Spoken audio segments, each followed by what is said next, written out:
ചെറുതാണ്ട കഴിക്കാൻ വേണ്ടി മാത്രം ഞാൻ മധുരയ്ക്ക് പോയിട്ടുള്ളതാണ് ട്രെയിൻ പിടിച്ചിട്ട്. ഇപ്പോഴും നല്ല തണുപ്പാണ്, നല്ല ടേസ്റ്റാണ്. എനിക്കിഷ്ടമാണ്. പൊതുവെ പ്രിയങ്കയ്ക്കൊന്നും ഇഷ്ടമല്ല, പക്ഷെ എനിക്കത് ഇഷ്ടമാണ്. അത് മധുരയിൽ പോയിട്ട് കഴിക്കണം. മഞ്ചൾ കുങ്കുമം പുറത്തത്തെ മഴയൊക്കെ കൊണ്ടുവന്ന് നല്ല തണുത്ത ചിക്കൻ മധുര എന്ന് പറഞ്ഞാൽ വെറുതെ അല്ല. Mettur street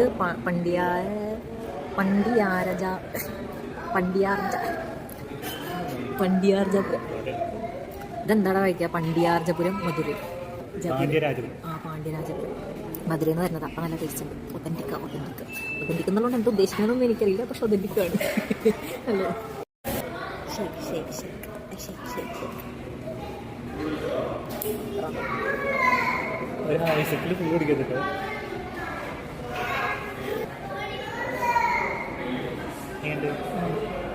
yummy. ഒരിക്കലെങ്കിലും നമ്മൾ മധുരയിലത്തെ ജിഗർദാണ്ട ട്രൈ ചെയ്യണം. ഇത് ഇച്ചിരി ഉള്ളു, നല്ല കാശ് വാങ്ങും ചിലപ്പോൾ. പക്ഷെ അവിടെ 30 രൂപയുള്ളൂ. 30 രൂപയും 70 റുപ്പീസാ. 30 രൂപയ്ക്ക് നല്ല വലിയ ബോട്ടിൽ നമുക്ക് കിട്ടും.